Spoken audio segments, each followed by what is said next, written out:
বিসমিল্লাহির রহমানির রহিম। ভাই ও বোনেরা, যে যেখান থেকে আমাকে দেখছেন এবং শুনছেন, আপনাদের সবাইকে আমার সালাম। আসসালামু আলাইকুম। আশা করি আপনারা ভালো আছেন, আমিও ভালো আছি। UK property gossip by Tasmina YouTube চ্যানেলের পক্ষ থেকে জানাই শুভেচ্ছা। আজ নভেম্বর মাসের 18 তারিখ সোমবার 2024। এই মুহূর্তে লন্ডনের তাপমাত্রা আছে 8 ডিগ্রি সেলসিয়াস, তবে এটি অনুভব হচ্ছে 6 ডিগ্রি সেলসিয়াসের মতো। একেবারে কনকনে শীত, ঠান্ডা যেটাকে বলে, সেটাই অনুভব করতে পারছি। তো যা হোক, আজ আপনাদের সাথে যে ব্যক্তিকে নিয়ে কথা বলতে চাচ্ছি, তিনি হচ্ছেন বাংলাদেশের ঢাকা শহরে যে একটি প্রাইভেট বিশ্ববিদ্যালয় আছে, কানাডিয়ান ইউনিভার্সিটি অব বাংলাদেশ। এই প্রাইভেট বিশ্ববিদ্যালয়ের যিনি প্রতিষ্ঠাতা জনাব চৌধুরী নাফিজ শারাফাত, তিনি একজন ব্যবসায়ী, আর তাকে নিয়েই আজ আমার কথা থাকছে। ভিডিওর শুরুতেই আপনারা এই নাফিজ শারাফাতের ছবি দেখেছেন। তো ওনার বংশের টাইটেল হচ্ছে চৌধুরী। সাধারণত দেখা যায় যে চৌধুরী নামটা কিন্তু মানুষের পরে থাকে, কিন্তু ওনার চৌধুরী নামটা নামের একেবারে শুরুতে বসানো। তো সে যাই হোক, চৌধুরী নাফিজ শারাফাতের বাড়ি হচ্ছে বাংলাদেশের গোপালগঞ্জ জেলায়। গোপালগঞ্জের তিনি ছেলে এবং ব্যবসা করেন হচ্ছে ঢাকা শহরে। শেখ হাসিনাকে তিনি ফুপু ফুপু বলে ডাকেন, সম্বোধন করেন।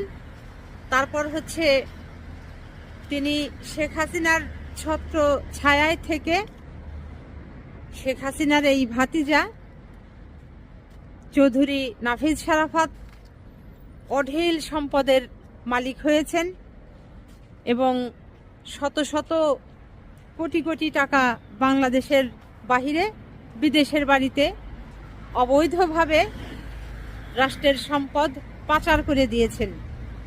তারপর হচ্ছে তিনি বাংলাদেশের যে পদ্মা ব্যাংক আছে, এই ব্যাংকের জোরপূর্বক চেয়ারম্যান হয়েছেন।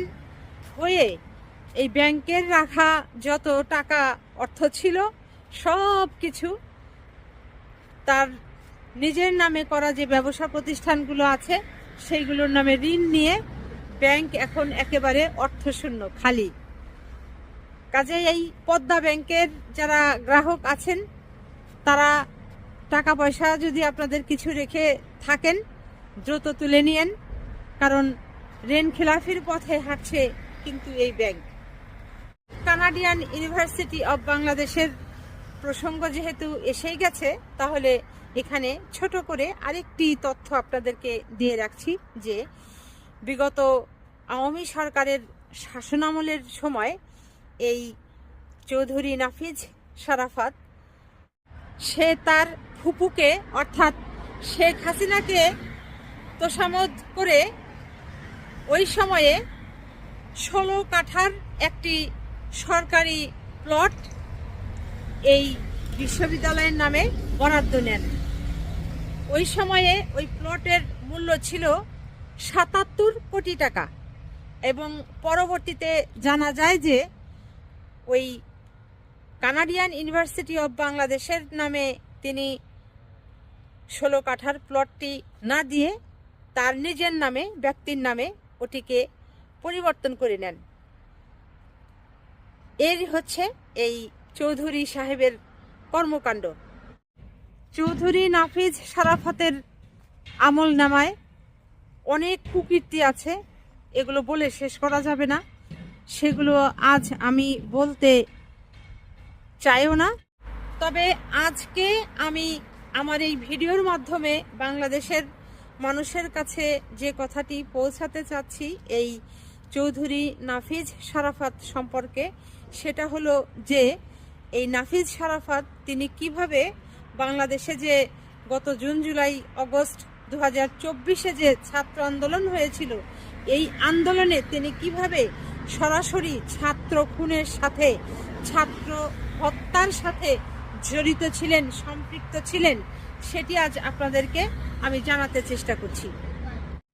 গত জুন, জুলাই, অগস্ট 2024-এ যখন সারা দেশে ছাত্রদের কঠিন আন্দোলন চলছিল, বাংলাদেশের মানুষ, বাংলাদেশের জনগণ আপনারা দেখেছেন গত 18 জুলাই 2024-এ এই কানাডিয়ান ইউনিভার্সিটি অব বাংলাদেশের ভেতরে যে বিল্ডিং আছে, এই বিল্ডিংয়ের ছাদের ওপর থেকে কিভাবে পুলিশরা বৃষ্টির মতো গুলি বর্ষণ করেছে এবং এই গুলি বর্ষণ করে শত শত হাজার হাজার ছাত্রদেরকে তারা দৃষ্টিশক্তিহীন করেছে, হাতবিহীন করেছে, পা বিহীন করেছে, কারো মাথার খুলি উড়ে গিয়েছে, কারো বুকে গুলি লেগেছে।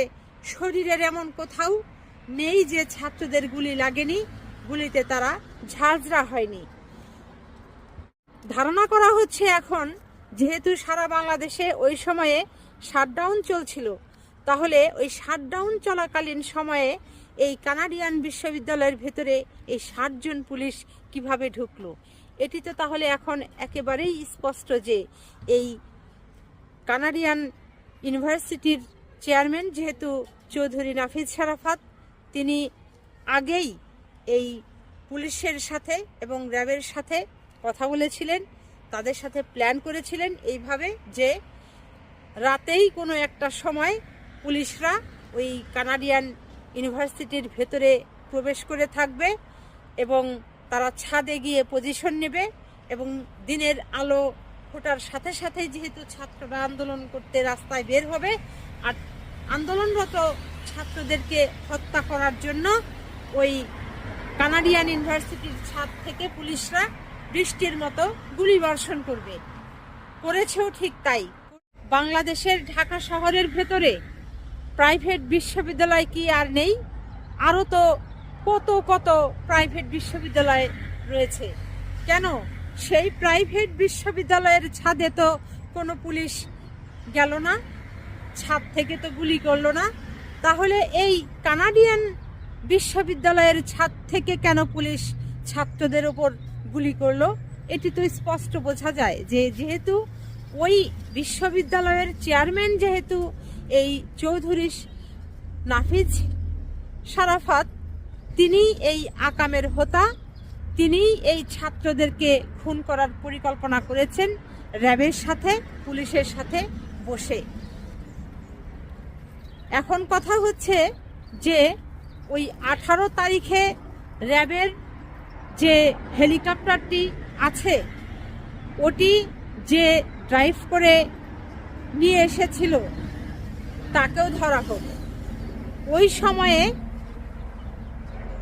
বাড্ডাতে যে থানা, বাড্ডার ভেতরে যে থানাগুলো আছে, প্রত্যেকটা থানার কর্মরত যারা পুলিশ ছিলেন, পুলিশ অফিসার ছিলেন, ঊর্ধ্বতন আরও কর্মকর্তা যারা ছিলেন এবং র্যাব ছিলেন, র্যাবের যারা ঊর্ধ্বতন কর্মকর্তা ছিলেন, সবাই এই ছাত্র আন্দোলনের খুনের সাথে জড়িত এবং তারা দোষী। এই প্রত্যেকটাকে একটা একটা করে আপনারা অতি দ্রুত সময়ের ভেতরে ধরার চেষ্টা করেন। এখন পর্যন্ত হয়তো এই চৌধুরী নাফিজ শারাফাতকে আটক করা হয়নি। বিনীত অনুরোধ জানাবো এই নাফিজ শারাফাতকে অতি দ্রুত আপনারা হত্যা মামলার আসামি করে গ্রেপ্তার করেন, উপযুক্ত শাস্তি দিন এই লোকটিকে। এই লোক বাংলাদেশে ছাত্র হত্যার জন্য দায়ী। বাংলাদেশে যে গণহত্যা হয়েছে 2024-এ জুন, জুলাই, অগস্টে, এটির জন্য এই চৌধুরী নাফিজ শারাফাত দায়ী। আর একটা বিষয় আপনাদের সাথে শেয়ার করি, সেটা হলো যে সাপের বিষ থাকে কোথায়? আপনারা তো জানেন যে সাপের বিষ থাকে হচ্ছে সাপের মুখের ভেতরে, দাঁতে এবং তাদের যে লালাটা আছে ওখানে। তো এই অন্তর্বর্তী সরকার ক্ষমতায় এসে অনেককেই গ্রেপ্তার করছেন, আটক করছেন, বিচারের সম্মুখীন করছেন, ঠিক আছে, এটা অবশ্যই সাধুবাদ জানাই। কিন্তু সেই সাথে আর একটা জিনিস মনে রাখতে হবে যে সাপের কিন্তু লেজ যদি আপনি কেটে ফেলেন, আপনার কিন্তু লাভ হবে না, আপনার ওই রিস্ক কিন্তু থেকেই যায়। যে কোনো মুহূর্তে ওই লেজ কাটা সাপও কিন্তু আপনাকে কামড় দিতে পারে, আর কামড় দিলে সেই কামড়ের বিষে কিন্তু মারাও যেতে পারে মানুষ। তো যে কথাটি বলার উদ্দেশ্য হচ্ছে এই যে আওয়ামী লীগ সরকারের শাসনামলে তাদের যে নেতাকর্মীরা আছে এদের আটক করছেন, ভালো, ওই লেজ কাটার মতোই কিন্তু হচ্ছে।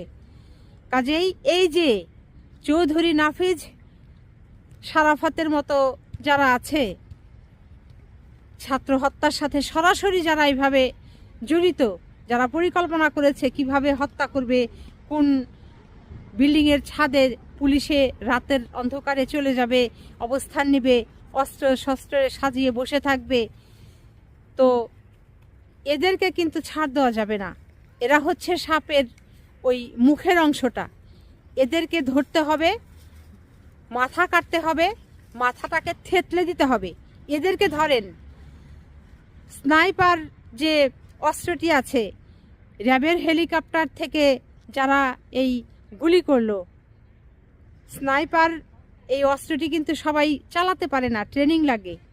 তো যেটি দেখা গেছে, জানা গেছে যে এগুলো কিন্তু বাংলাদেশে যারা ওই অবসরপ্রাপ্ত মেজর আছেন অনেকেই কিন্তু এই কাজেও লিপ্ত ছিলেন, এই ষড়যন্ত্রের সাথে তারা সরাসরি তাদের যোগসাজশ ছিল, এটি প্রমাণ মিলেছে।